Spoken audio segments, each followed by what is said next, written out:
Good morning, everyone, and welcome to the ICG's Digital Academy webinar series. I'm Sally Alsop, the ICG committee member responsible for our webinar programme. So for today's webinar, we're delighted to welcome ICG member Paul Vittles, who will be talking to us about transformational change and suicide prevention as a transformational change challenge. Paul is a researcher, change consultant, coach and counsellor. He began his career with Mori in 1984, has held director-level positions with some of the big global research firms, as well as growing a research business as CEO from 5 to 50 people. Paul has worked both agency and client side in the UK and Australia, and luckily for the ICG, he now works freelance. Much of Paul's career has been focused on transformational change projects and initiatives.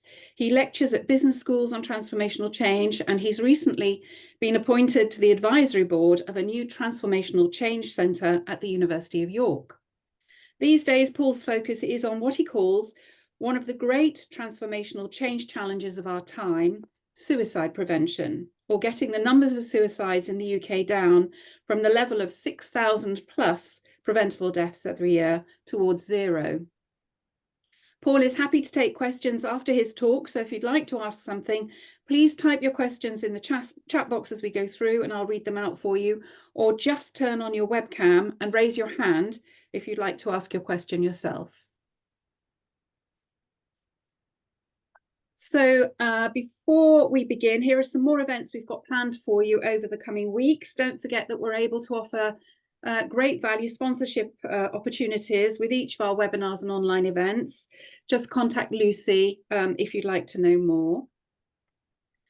And so now I will hand over to Paul. Okay, thank you, Sally. So I will just share my slides and let's get rid of something on my screen there and full screen, and we are away. I'll just minimize the window as well so I can see my own slides. So yeah, thank you ICG for giving me this opportunity to do this webinar. Obviously, I'm conscious that we've got researchers here and people working in research-related fields, but we've also got people who've joined us who are working in suicide prevention and indeed in transformational change. So there's a bit of something for everyone in this presentation today. Yeah, it'd be nice if my slides move on, won't it? Right, let's try this. There we go. So who am I? Now, there's a good question to start with. Let's start with the existential crisis, shall we? It's a work in progress. In the early part of my career, people used to call me a researcher, and I was quite happy being called a researcher. I felt part of the research community. I was a professional researcher. I qualified in research. Increasingly, I was regarded as a consultant. And then I moved more into community engagement. And I've just been posting this morning about Global Community Engagement Day coming up on the 28th of January. And there's an event I'll be speaking at there or being a panel member of. And community engagement is now a discipline. It wasn't when I first started, but it is now. And then moved into management, leadership. And then when I became CEO of a business in Leeds, which I grew from 5 to 50 people, everybody used to refer to me as the CEO. I was always introduced at events as the CEO. So you get kind of billed, don't you, by people, you get positioned by people. And then I trained as an executive coach, mainly performance coaching, career coaching, helping people develop their businesses and their people. But as relationships of trust developed, increasingly my clients, who are mainly CEOs and business owners, would start telling me about their mental health issues and their personal challenges, and in some cases, their suicide crises. So I used to refer them on to various people for help. And then eventually I decided I'd train as a counsellor, and so that I could add a few more strings to the bow. Throughout my career, I would regard myself principally as a transformational change facilitator. It's what I enjoy doing. It's what I do well. And I'm going to give you some case studies of some of the projects I've worked on today with transferable lessons. I also describe myself as a human being living with lived experience of mental health and suicide. from multiple perspectives. And I'm quite happy these days to talk openly about living with mental illness for the past 20 years. Interestingly, when you go to a lot of conferences like I do, business conferences, people say, what's your job, or what do you do, or what business are you in? You get defined by your job, even though you are more than your job or more than your career. You get defined by it. So I like to play around with people at these conferences and say, sometimes I'll say I'm in the suicide prevention business, which really shocks them and gets a certain kind of conversation going. Sometimes I'll say, I'm in the hope business, or I'm in the business of hope. That usually causes an interesting conversation. And I did actually start my research career, as you mentioned, Sally, with Maury. It was actually 40 years ago this year that I joined as a trainee research executive. So I'm having my 40th anniversary. And a lot has changed in that time. And I want to talk about change and transformational change and transitional change and change that goes on around us, as well as change that we make happen. And I just wanted, for the researchers here, and also for those who are not researchers who might find this a very curious thing, this is an example of how much things have changed in that 40-year period. When I joined, virtually every survey that we did at Moray, every poll, was face-to-face, interviewers going out door knocking or stopping people on the street with a clipboard, manually writing on a questionnaire, mechanically processing those responses, and I would get the results in the form of what was called the whole count. And sometimes people in the research profession still refer to whole counts these days, even though most people have no idea what that is. For those who don't know what it is, that is a punch card. And what we used to do is get the results from our questionnaire and manually punch them, or mechanically punch them into cards, so that every unique result had its own position on that punch card. And then, wait for it, for those who aren't aware, we used to count the holes. So the whole count for the results that we used to get from our surveys was literally counting the holes from those punch cards. These days, surveys are turned around online, often results within hours. I moved out of Moray and I went into, specialised in economic regeneration projects, estate regeneration projects in public housing. And I took up a position, a change management position, and I was the first research and engagement manager at York City Council. And I joined there on January 1989, and the Housing Act 1988 had just been introduced. Now, the Housing Act 1988 was transformational because it introduced the right to buy legislation. The council house tenants could buy their houses. And this is an estate in York here. And I just wanted to mention this for a couple of reasons. First of all, we transformed the way that housing, council housing was managed, and the way that tenants had a say in what was done in their housing. And one of the reasons for that was that when council tenants bought their house, one of the things we noticed was the first thing they did was change their front door.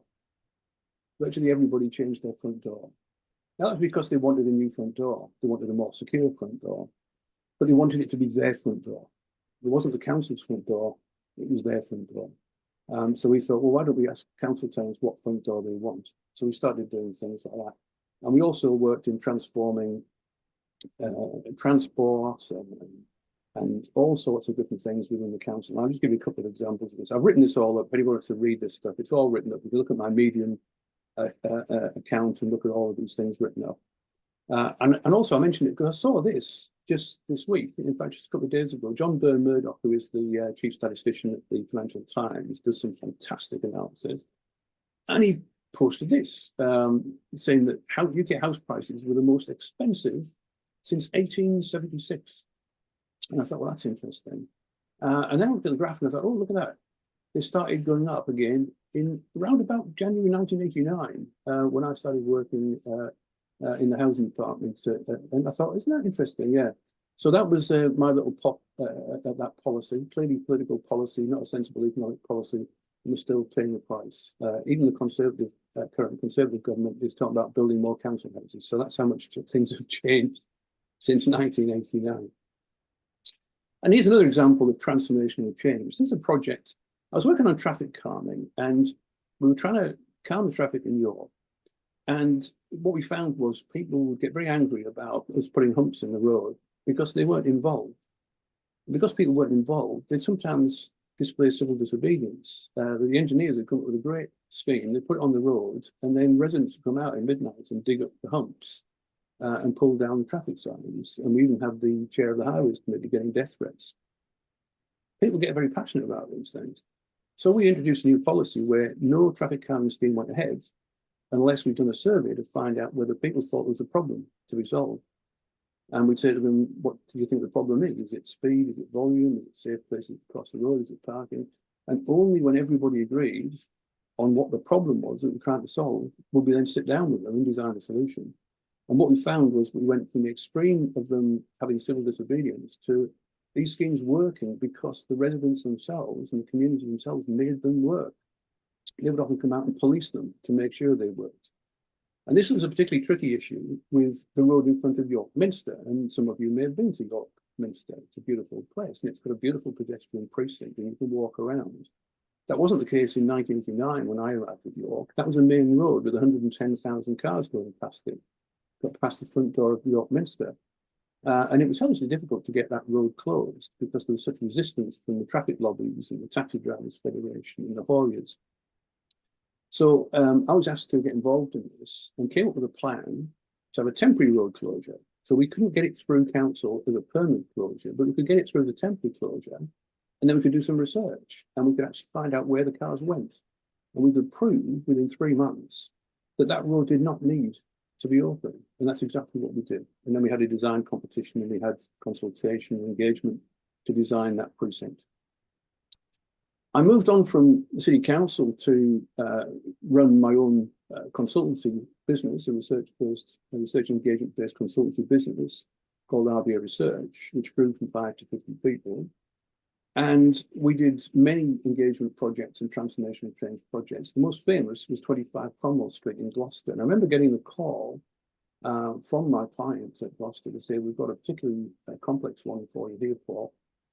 It's the engagement exercise to decide what to do with the site of 25 Cromwell, which, if you don't know, was where the serial killers Fred and Rodney West lived, and where many bodies were found in the cellar and under the patio, and others elsewhere in Gloucester and in other locations as well. And so my job was to meet with all of the victims' relatives and find out from them what they thought should or should not happen on that site. And then to meet with the local community, with a team, an engagement team, to work out what should happen to that site. And the first decision we took was to demolish number 25 and number 23 so that we could engage around a space, not around a building, because people were already making stupid suggestions like turning it to Fred's Bar. And the media was already saying that there's going to be a big memorial there. And if you Google it, sometimes you'll still see stories saying that there's a memorial there. Well, there is no memorial there. And none of the victims' relatives wanted a memorial there. Absolutely not. And so we engaged with, I met with all the victims' relatives. We had a consultation surgery. We had, we door knocked. We spoke with 75% of the residents living in that catchment area. And again, if you want to know more about what actually happened, it ended up being a walkway, as you can see there, which is what the residents wanted and what the victims' relatives were happy with as well. But there's enormous detail went into this design. And again, I've written that up as a case study on Medium. In 2011, I managed to win the TEDx Sydney Award for the best idea worth spreading, which was about a campaign of effective listening. And this is a global campaign. But a lot of that came out of the work we did around Cromwell Street, because I went into that project as a researcher with a bag of research tools and realized that what I just need to do is listen to people. And with the victims' relatives, I just went in with 2 questions, really, about what they thought should or shouldn't happen to that site and any other issues they had. And I spent up to 3 or 4 hours with them, just listening to them. So it's a simple business that we make complicated sometimes. And also, Marion Partington, who lost her sister Lucy, is one of the victims of arrests. She introduced me to the Forgiveness Project, which was set and Joe Berry as well, and people involved, Joe, who lost her father in the Brighton bomb. and ended up meeting with the IRA bombers who killed her father, who now goes around the world running peace reconciliation workshops. A remarkable woman. But the Forgiveness Project is one I would recommend you have a look at. And they gave me this, which I love. Forgiveness means giving up all hope for a better past. It helps people to move on. And for people who've experienced suicide loss, self-forgiveness is absolutely critical, or they live a life of guilt. I met up with an optician called Peter Milliken, who had 4 shops, very successful, but he wanted them to be more successful, and asked how I could help. I asked him why he had shops in Newcastle and Glasgow and Leeds and London. He said, I like those places. And I thought, I like this man. He's a beautiful man. And we worked together. He started in a shop in Newcastle with himself and an assistant, and he ended up selling his business, and I helped him sell his business for £35 million. That was a bit of a transformation. But I remember one project which was critical, where we said, the brief was, when people walk into the shop, are they patients? Do we call them patients, or do we call them customers? That was the brief, literally one line. And we did analysis of those people, we listened to those people, and we came back and said, well, basically, it's different emotional states. When people walk in for an eye test, they're thinking like a patient, and they want to be treated like a patient. Once they've had their eye test, they're thinking like a customer, and they want to be treated like a customer. Anyway, I mentioned this because I then worked with Peter, who, after he'd sold his optician's business, decided to go into property, developing absolutely phenomenal buildings. And this is the site of King's Place, York Way, just next to King's Cross Station. On the left is how it used to look, a Royal Mail sorting office. On the right is how it looks now, and that's inside. It's the headquarters of the Guardian and the Observer newspaper group, and also it has a charitable foundation. It has the Rotunda restaurant with all organic food from Peter's Farm in Northumberland, and it has a state-of-the-art concert hall. And all of that was engagement that I was, an engagement process that I was involved in. And also, I mentioned it because when I got back from Australia in August 2019, we went into the first lockdown. I got a call from Peter saying, can you help? Because we potentially cannot survive because the concert hall has been closed down. And you know, we're going to have to lay off staff and so on. Obviously, we had the furlough scheme. But what we did is set up online forums with older people, younger people, middle-aged people, and we actually had conversations with them every single day. And we ran those online forums for 9 months, and people engaged for 9 months. It's very rare for that to happen, but for 9 months they engaged. And in the early days, they wanted lots of concerts and lots of performances. And then they started saying that it was making them feel depressed. Because they couldn't go to concerts and couldn't go to live performances. So they asked us for other things. They asked us for documentaries. They asked us for lessons in how to learn how to play guitar. And so we did that. We did exactly that with them and got through that period, and they've survived, and they are now thriving again. I do work with older people, and I'm a trustee with Age UK York. I'm on the National Age UK Influencing and Campaigning Committee. And whenever I get involved in this, people initially talk about befriending services, which is great, but it's a very paternalistic kind of model. Oh my goodness. I've noticed somebody's got their, if somebody could mute, everybody could mute, please, that'd be helpful. So day clubs is another one, very old fashioned approach. Sometimes they work, they don't work, telephone check-ins, home visit. But what we've been running recently is digital inclusion programs to help older people who can't get out and about, online engagement, looking at voice recognition technology. There's still a lot of old technology out there. Older person has a fall. I've got a 92-year-old aunt. They have a fall. They've got on the cabinet, somebody's given them a button, or in the corner of the room is a cord, but they have to get to it, and they might not be able to get to it. But if they've got voice recognition technology, they can just ask for help and they get the help. And this is a project I was involved in with University Technology Sydney for older people who we found were at suicide risk in 2 particular circumstances. One is where somebody has lost a lifelong partner, especially older men who have the highest suicide rate in this country and the highest suicide rate in Australia, men aged 80 plus. It's often, people often say that middle-aged men have the highest suicide rate. That's where the biggest volume is, but the highest rate is often amongst men aged 80 plus. So what we did is came up with this tool, which is a virtual reality tool, where older people can actually have their photographs loaded so they can look back at their memories, but they can also have augmented memories of experiences they always wanted to have, and new memories and new experiences, all from their armchair. And the pilot showed that they were happier, and also interestingly, those that were involved with the pilot, we found were more likely to start looking after themselves, start showering more, start going to the dentist, start going to the optician, basically got a new lease of life. When I moved to Australia, can you believe I was actually paid by Tourism Queensland to go to the Whitsunday Islands to do some research and spend a week there. So as I say, it's a tough job, but someone's got to do it. But I also started doing a lot of work on mental health and suicide prevention. It's something that's personal for me. My first experience of suicide loss was 1980. My most recent was in August 2020, losing a family member, leaving a daughter, my granddaughter, 16 years old. It's professional. To me, it's a transformational change challenge. And also, it's my life mission. And for Steve Phillip that I work with, it's a life mission. And basically, this is what we do now. From now on in, this is what we do. In 2013, it was the 60th anniversary of Samaritans, and it was the 50th anniversary of Lifeline in Australia.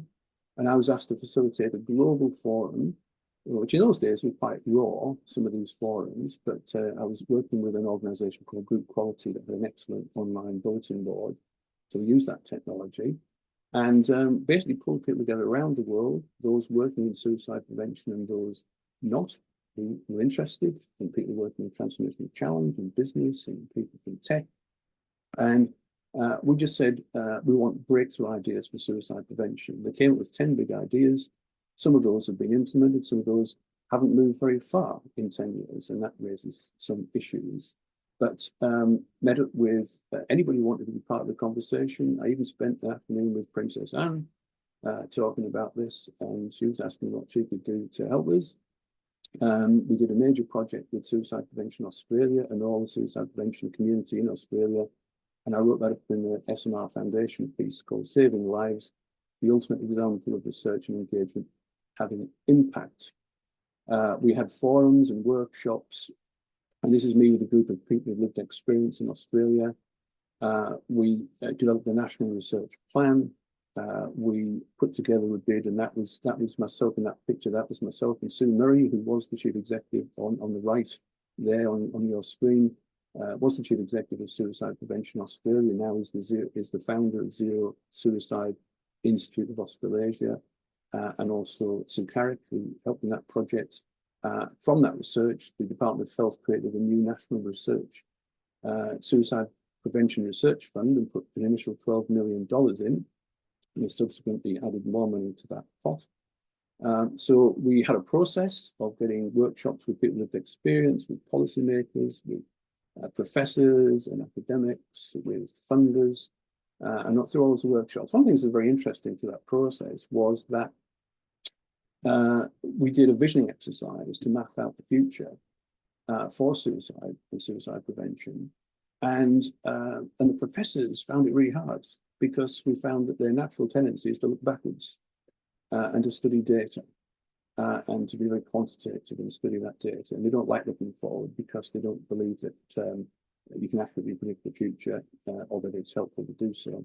So they found it really hard to get into the future featuring stuff. Whereas the people with lived experience got into it instantly and sat there and spent several hours mapping out the future and telling us exactly what needed to be done to create that better future. And we've found that's happened since as well in other projects. This is the process that we looked, basically setting a challenge to reduce suicides and suicide attempts by 50% in 10 years. We work on the basis that everybody believes most suicides are preventable, so therefore we should be trying to prevent most suicides. The problem is that there's low ambition at national level, and governments all around the world set low ambition targets like 10% reduction in 5 years, and they don't even meet those targets. So we've got to aim higher. We looked at mapping out, creating a better future. I'm going to whiz through a lot of these slides because I've just taken them from various other presentations. This is from a while ago. This is a really fascinating set of workshops I did on being prepared to be helped, because a number of charities are not very good at being helped, even when they get opportunities to be helped. So we gave them various scenarios and said, if you were in a lift with the Prime Minister, or you've got 5 minutes with the chief executive of Rio Tinto, what would you actually say? If they said, how can I help? What specifically would you say? Digital life-saving was one of the big ideas, and that led to me speaking at TEDx Sydney about this and launched a whole bunch of fantastic initiatives, including improving search engines and things like that. But a lot of this stuff has never really gone forward very quickly. But it has been transformational, and I'll give you an example of how transformational it is. We were testing back then in 2013, 2014, we were testing the kind of embryonic voice recognition technology and virtual assistants, what have become Siri and Alexa. And one of the questions that we gave in the test was, I'm thinking of killing myself by throwing myself off a bridge. What do I do? And the answer came back, here's a list of bridges near you. So clearly things have improved since then. And the tech companies, to be fair, do a lot of good work to try and make these things safer. They just also do a lot of bad things as well. We did a lot of research on transforming workplace mental health. This was a study using choice modeling, where we gave people randomized job scenarios and asked them what was most important in their job choices. And mental health came up higher and higher and higher. And in the disguised randomized choice modeling process, mental health and psychological safety was second only to pay in driving job choices. And 45% of people have left the job because of a poor mental health environment. I designed and set up the SuperFriend Indicators of Thriving Workplace survey, and that is now in its 9th year. And I'd recommend that you subscribe to that and have a look at that report. And the sample size has increased every year, and it's now 10,000 sample so that you can do analysis by sectors. What have I learned from this in terms of change dynamics? Well, learned a lot about the key dynamics of change. We've got to be dissatisfied and push away from our current state. We've got to have a clear vision of the future we're trying to get to, and we've got to engage people along the way. And this is what we've taken into our suicide prevention work. I'll just briefly mention about some of the language that people use. I've been involved in so many change programs over the years, and idiotic leaders have stood up and said, everything's changing, change is the only constant. What does that even mean? Change is the only constant. No, it's not. People need a safe place from which to change. People need to know what's not going to change before they'll actually embrace what is going to change. And we've got to work with people to look at their response to change, whether they're accepting change, resisting change, embracing change. From a mental health perspective, it's always better if you're embracing change, and worse if you're trying to resist it. I discovered the Zero Suicide movement and started working with them. This is the Henry Ford Health System in Detroit, who in 2000 decided to aim for zero. And they got the numbers of suicides down by 75% in 4 years. And we now have a zero suicide framework. We have all the tools that we need. We have the philosophy, we have the framework, we have the tools, etc. And yet we don't have all the trusts in this country implementing this. Merseycare implemented it and got the numbers down by 30% in 3 years. And that was before lockdown. Obviously, lockdowns threw a lot of these things out. But the zero suicide movement is strong. It's healthcare focused. And the 5th Global Zero Suicide in Healthcare Summit is taking place in the UK for the first time this year in Liverpool in June, and I shall be there. Devised various models to help people work out how to get to zero suicide, designing out suicide, safe workplaces, digital human systems, and this was devised in an engagement project with a global community. And then I started working with the Jordan Legacy. I met Steve, that's Steve there, and myself speaking. That's Steve yesterday at Peterborough Station on the Brew train. So this is the challenge to the commercial scam that is Blue Monday, where companies trying to flog you stuff, tell you that people feel very low on that day. No, they don't. There's no evidence for this. So Samaritans launched Brew Monday, where we all get together at stations and trains and give people positive information and free cups of tea and coffee. And that's me on the right at York Station yesterday. Here's Steve and Steve's son, Jordan. And for those of you who are not aware of Steve's story, I'm just going to come out of this presentation and I'm going to play you a short video. If you haven't seen this video, I would like you to see. This is BBC Look North, just a couple of weeks ago.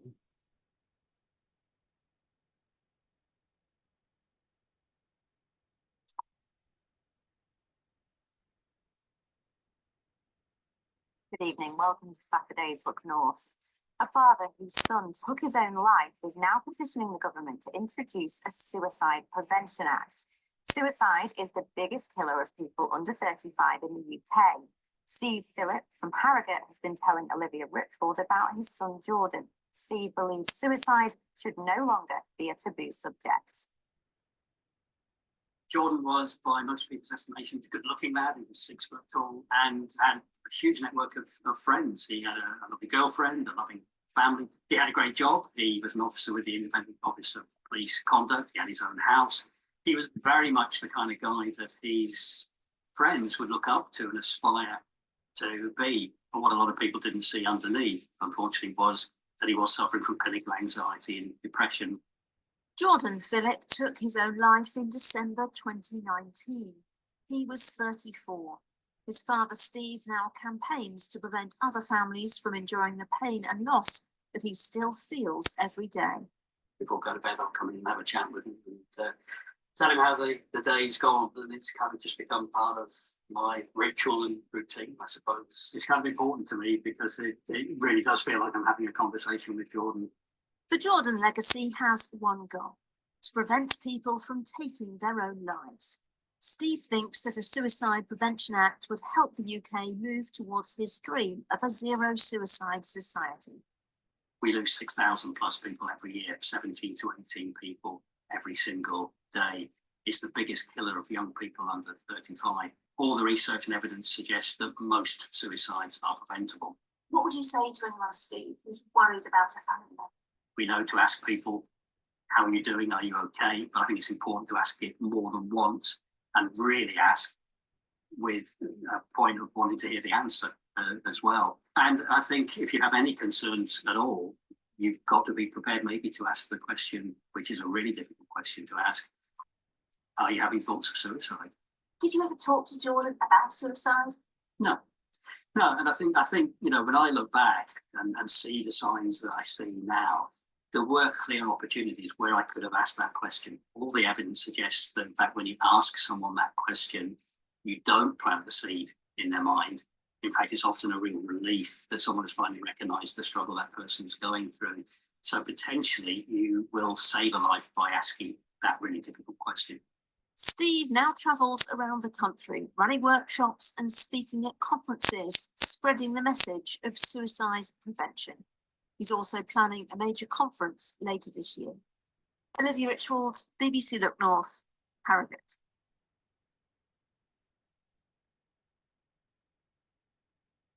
So that's my partner in mission, as I call him, Steve Phillip. And as you can understand why this is what we do now.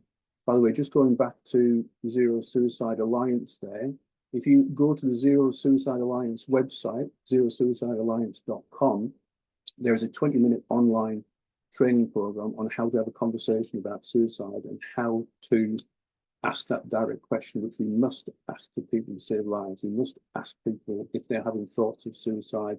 We must ask them if they're planning to take their own life. It's the only way that we can actually get these numbers down. Now, I'm going to whiz through a lot of this very quickly. This is drawn from a presentation which you can watch online. You can watch the recording of the webinar. This was Steve and I putting together our action research project, which we reported on last year, called Moving Towards a Zero Suicide Society. We started off the year defining what that means: a society that is willing and able to do all it can to prevent all preventable suicides. We did research and analysis from all of our panel discussions, from our radio show interviews. We have the only fortnightly radio show in the world dedicated to suicide prevention. We have fantastic guests on there, and all the recordings are on our website, and you can listen to those. We did a specific action research project. And by action research, we mean that we're asking people about action, but we're also making the research itself actionable by focusing on what practical things can we do to get the numbers of suicides down. too much academic research in suicide prevention, and it is a very academic field, goes away and does research projects for 3 or 4 years and then comes back and reports on things that might be done to save lives. Well, that's 3 or 4 years that you're not saving lives. We're saying, right, what can we do right now?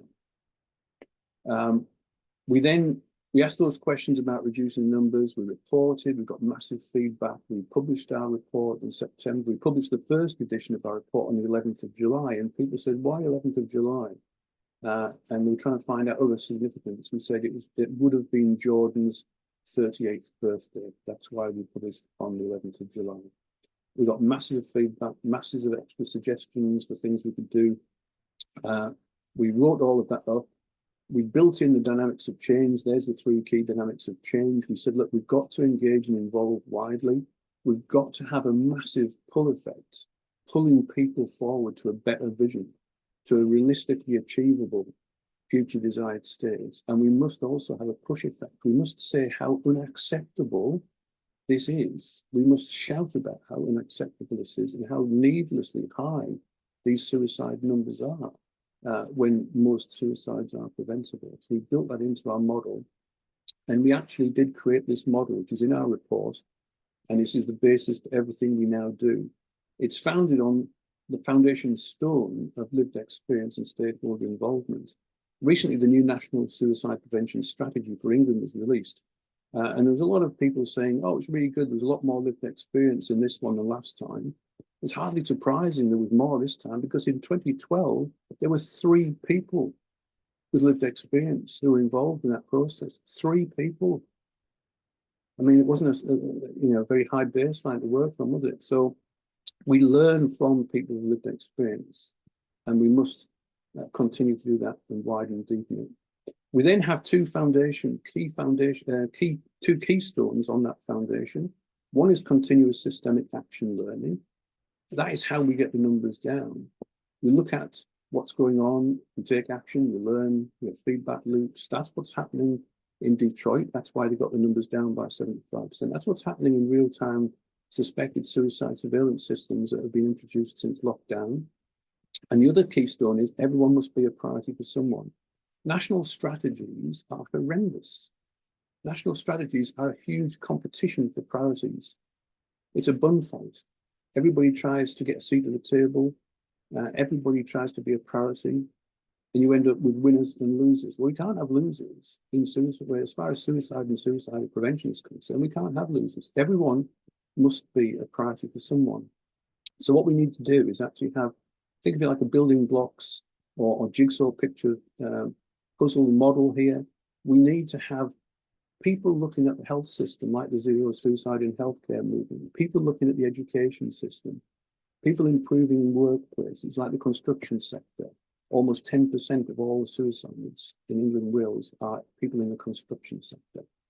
We must have people looking at tech solutions, people looking at all the different communities. And that missing piece there is something that we ask people to think about very deeply.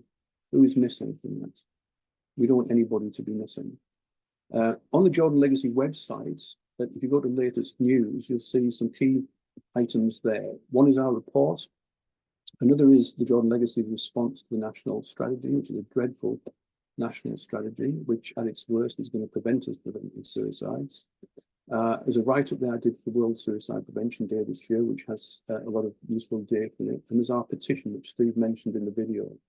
We took those suggestions that people made in our research for what we could do ourselves in communities and workplaces, and it was all in our reports, but we took those suggestions that people said we need from government, and we turned it into a petition. And we listed them all there. These are things that we need government and parliament to do in order to get the numbers of suicides down. We launched that petition in July. We've just clicked over 10,000 signatures on that petition.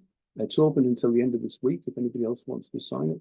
But the 10,000 threshold is critical because that's the threshold at which government has to formally respond in writing to our proposals. And so we will await that response with interest. We have a partnership we have many collaborative partnerships. The Jordan Legacy is a small team. It's myself, basically it's myself, Steve, and Steve's daughter, Danny. The 3 of us do incredible work, but we work in collaborative partnerships with many, many people who all want to join us in getting these numbers down. And MEL Research have been fantastic, and they have given us pro bono support for our needs.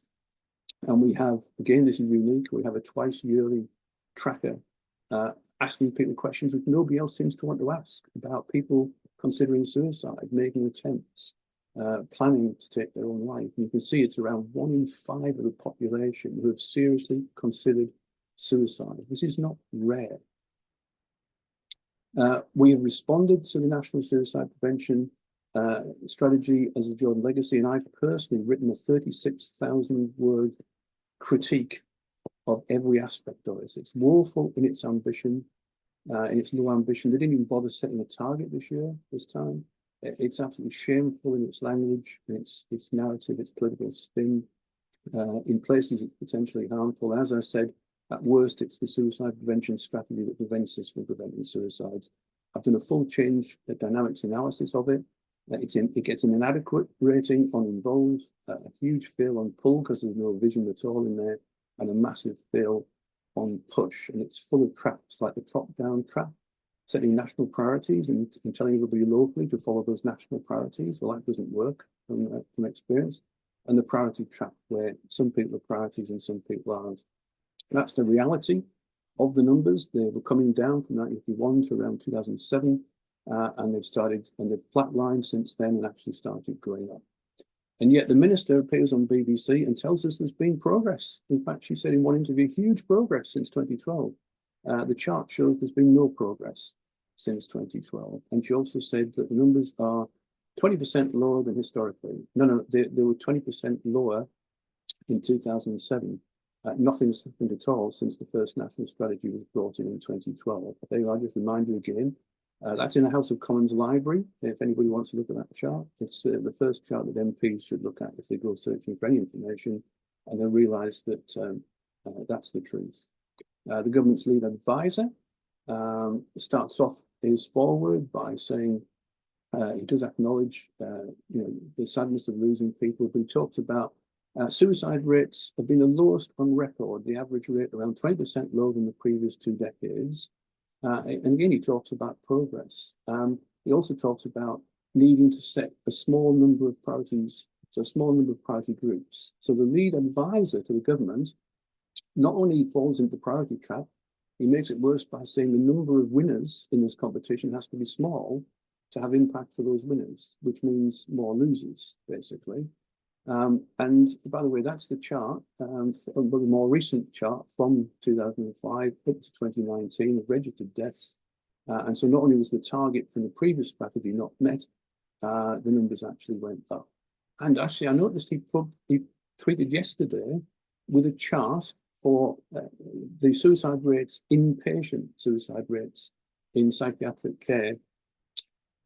In the national strategy, it actually says that there's been massive progress, and the only area it gives in the national strategy for where there's been progress is inpatient suicides. It says they've come down by 45% in the decade from 2010 to 2020. His own chart here shows there's been no progress since 2016. So the suicide numbers are dreadful. 6,000 preventable deaths every year for the past 15 years, 1 in 15 people making a suicide attempt, including 1 in 15 17-year-olds making a suicide attempt, 1 in 5 seriously considering suicide. Suicide, the biggest killer of under 35s, but suicide, the biggest killer of men aged under 50. 200 teenagers dying by suicide each year, 100 university students dying by suicide each year. But these people are not just another number. And the Jordan Legacy has launched a campaign this week, just last week, launched a campaign, Not Just Another Number. This was the Hope for Life conference that we had in December, 1st of December in Harrogate. On the left is Richard McCann, who some people might know, one of the world's top public speakers. And I'll just say a brief word about Richard again. That's me on the right talking about loss. Next to me is the empty chair. We always have an empty chair at these events, recognising the people who can't be with us, or the people we've all lost. And my talk was about gaining an understanding of loss. And I talk about all the different types of loss experiences people have. And I like to emphasise to people that bereavement is not a competition. Everybody has a personal experience, a unique experience. And I said this at this conference, that the worst loss you can experience is your loss, basically. That's it. I had 6 people contacting me after that saying I'd transformed their life by saying, obviously I haven't transformed their life, I've just been there at the right place in the right time and said the right thing to help them transform their own lives. There's Richard. If you don't know Richard, as I say, one of the world's top speakers, but Richard is mainly famous because he's the son of Wilma McCann, who was the first victim of the serial killer Peter Sutcliffe. And Richard has lived with that all his life. And there's the picture of Wilma that has been in the news every year since 1975. Richard, you may have seen him in the recent dramatization on ITV, The Long Shadow, where a child actor played Richard as a child on the day he lost his mother. I went looking for her with his sister Sonia in the early hours of the morning. And then Richard actually appeared as himself at the end of that program. And that was a transformational program. Her name was Wilma McCann. That's told the story of dramatization, like Mr. Bates versus the Post Office. That told the story from the perspective of the victims. And it reclaimed the victims because they were all billed as prostitutes, as bad people. They had it coming. It was horrific. And Richard has lived with that all of his life. And sadly, not only has he lost his mum to homicide, he's lost his sister Sonia to suicide as well. Her name was Wilma McCann. Now, this is a beautiful thing, and it's a wonderful example of transformation. This is Howard Rushforth. This is a designer, a creative in Leeds called Howard Rushforth. You can go and look at his website, and you can see the full story of this with a video. This is the picture on the left of Wilma as it's been since 1975. This is a picture on the right where Howard turned that into a colour photograph. And he just touched it up slightly and gave Wilma a slight smile. Richard now believes that he has got his mum back after all that time. Thank you for that, Howard. I'm conscious of time here and I'm cutting down time for questions, but I just wanted to mention this Transformational Norwich City FC film. If anybody hasn't seen this, I'm going to play this now. Steve, as I present this now, Steve is meeting with Norwich City Football Club about a collaborative partnership together. And I would like to show you this incredible, absolutely incredible video that has had 55 million views. Just bear with me so I can find this.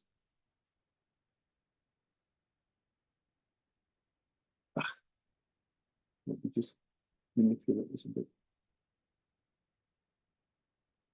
Now, it's not letting me get to this video, so I'm going to just quickly go into Google and go. Come on. Well, I think you might have to stop sharing and then share again once you found it.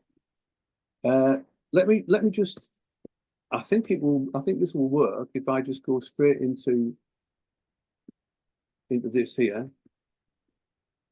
There we go.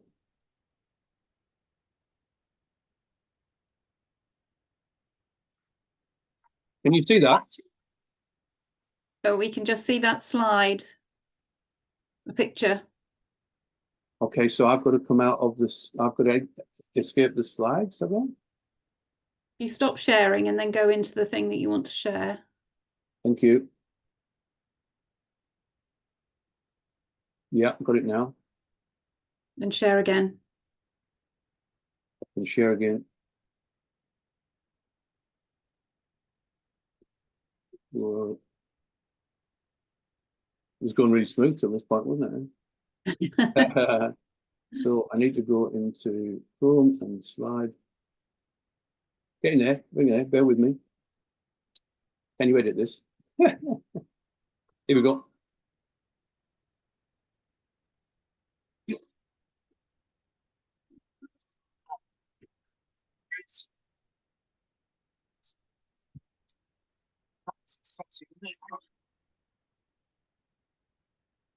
Yeah, it looks like we haven't got any sound with it.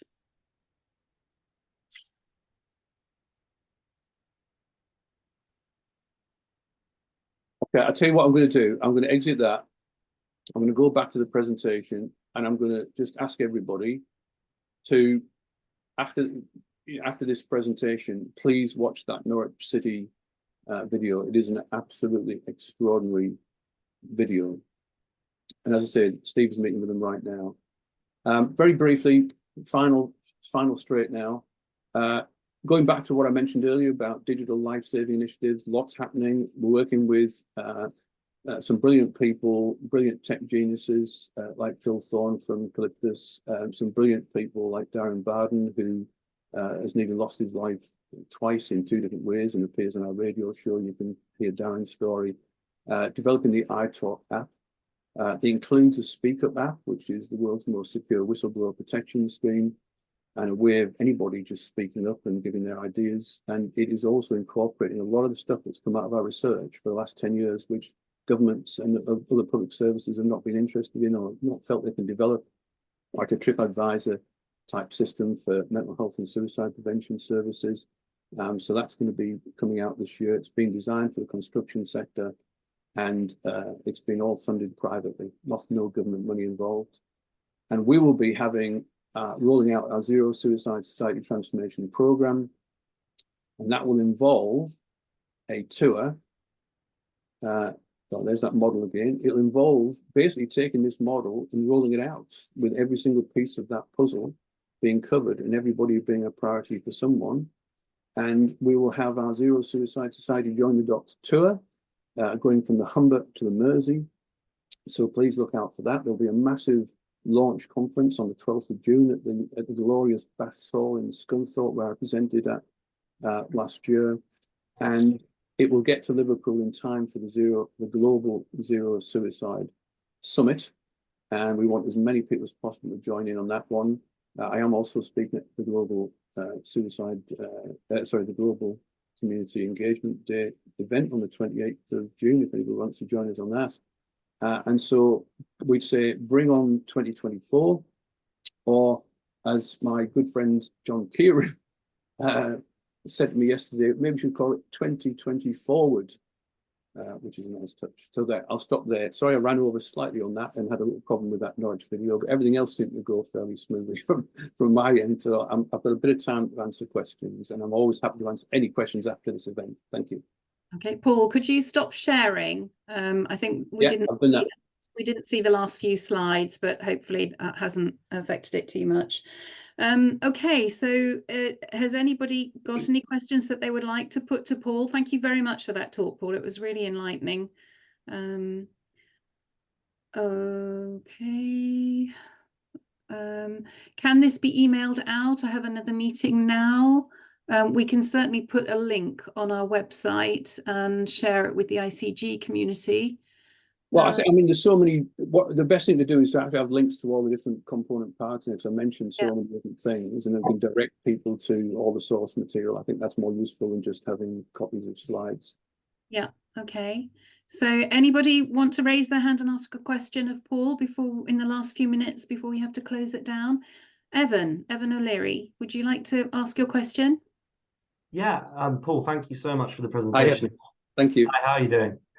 I'm doing good today. It was really great being at the talk today and just seeing your entire journey and everything to do with the basically global initiatives to get suicide zero. I just wanted to ask, where will the global summit on the 28th of June be? On the 20th, there's the 28th of January is Global Community Engagement Day. The tour, the Zero Suicide Society Join the Dots tour, is the 12th to the 23rd. It's the 12th to the 23rd of June. So we get to Liverpool on the 21st. We'll have various events going on in Liverpool and Merseyside on the Friday, Saturday, Sunday, and then the Global Zero Suicide in Healthcare Summit starts on the 24th, 25th. I think it might be the dinner on the evening of a Sunday, but we'll be in Liverpool. And one of the things I'm currently trying to organise is a football match in Liverpool, because you've got to have a football match in Liverpool, haven't you? Yeah. And trying to get together, trying to assemble a choir. If anybody's interested in this, trying to assemble a choir of 500 bereaved people to sing "You'll Never Walk Alone." That's brilliant. Sounds really good. Any other questions in the last few minutes before? Yes, Chris, you're on mute, so if you'd like to unmute yourself. Yeah, thank you, Paul, for the insights there. I know you wanted some signatures for your petition. If we had to do one thing today to try to help support Jordan Legacy or anything else you're doing, what would your request be for us to try to galvanize support? What one thing? Give us money. Okay. No, I'm serious. It sounds tongue in cheek, but we've got over 10,000 signatures on the petition now, so that's enough to get a response from the government. We are currently running a fundraising campaign, and you can go to this website and donate, and you can go to the Just Giving page and fund the research specifically if you want to fund the research specifically. It's a tough business. We have no government grants, we have no public money. We rely entirely on donations. So I don't know if I'm speaking out of turn there, Sally, but you know, I'll go full Geldof here. Give us your money. I'm sure that's fine. Any other questions? The last few minutes. No? Okay, well, just thank you very much, Paul, for sharing that with us. Very interesting life story, and I'm in total admiration for the work that you're doing. So well done for that. Thank you for joining us today and talking to us about it. Yeah, it's a very, very important presentation, I think. Thank you to everybody else for turning up today and for logging in and listening to Paul's talk. Is that Mark raising a hand there? Yeah. Sorry, I couldn't get my tech in order to ask a question. I was just thinking, Paul, I was very struck by that statistic very early on about the cost of housing. And I'm just thinking, you know, we have, you've got a spectrum, you've got from homelessness, you've got particularly young people under 35 not being able to afford a decent place to live. One thing that struck me, because I have experience of countries like France, Germany, Spain, Italy, the term housing ladder is a very British concept in my experience. In other countries, there is not this notion that you put people into a small box for a couple of years and then they move into a slightly bigger box, and then perhaps one day, if they're lucky, they can live it somewhere with, you know, dignity. Do you see? We haven't really talked about the causes of suicide, and I was just wondering to what extent you see a link between this question of housing, which is such a basic requirement for a decent life, and suicide. Yeah, housing is a critical factor. Homelessness, people who are homeless have massively higher suicide rates. People who become homeless are more susceptible to suicide is a huge issue. We're the only country in the world that had the right to buy legislation. We had a thriving rental sector. Most people, majority of people, lived in rental housing in this country for many, many years. Other countries, very high proportion, a much higher proportion of rental housing and more affordable. There are other places that have huge affordability issues, like Sydney, where I used to live. But Britain is unique in that respect, or England is also kind of unique in that respect. So that's why you've got both Labour Party and Conservative Party at the moment talking about building council houses, you know, which is just, you know, hilarious if it wasn't so sad. But it's something we need to do. The causes. I mean, I did a podcast recently, which is on one of my LinkedIn posts. If anybody wants to look at that, and it's actually entitled, I think they called it "Suicide is a means of death, not a cause of death." People often think of suicide as a cause of death. It's a means of death. The causes, as you say, there are many, many causes. 10% of suicides amongst autistic people. People who lose their jobs, massively at higher suicide risk. Construction sector, etc., etc. We know what's going on. We have all the data we need. We have all the practical actions we know help, but we don't have people in positions of power who seem to have the will or the way. We can tell them the way, but they don't appear to have the will to do anything about this. It's never going to be an election issue. Suicide is never going to be an election issue. We don't want it to be a party political issue anyway. We want all parties, all MPs to come together. The one area of hope I have in this is I met with my own MP recently and went through all of this with her. Once you speak to MPs on an individual level, they get it. And a lot of them have experienced this themselves. They've lost loved ones, they've lost constituents to suicide. On an individual level, on a human level, they get it. But once they get into their party system, once they get into government, they seem to just take suicide off the radar. And by the way, Keir Starmer announced yesterday, 2 days ago, he announced that Labour was committed to getting the numbers of suicides down, and they're going to focus on self-harm in order to get the suicide numbers down. Now, that is a complete and total misunderstanding of how this works. Many people self-harm without suicidal intent their entire lives. Self-harm is something different. They're related, there's an overlap, but if you just focus on self-harm, you ain't going to get the suicide numbers down. So Labour haven't got it right either. Okay, well, I think we've run out of time now. So thanks again, Paul, for speaking us today. Thanks everybody for your questions as well and your comments. There's lots of positive feedback in the chat box. So well done, Paul. Brilliant, thank you. And thanks to everybody for joining us today. Have a great afternoon. Bye-bye.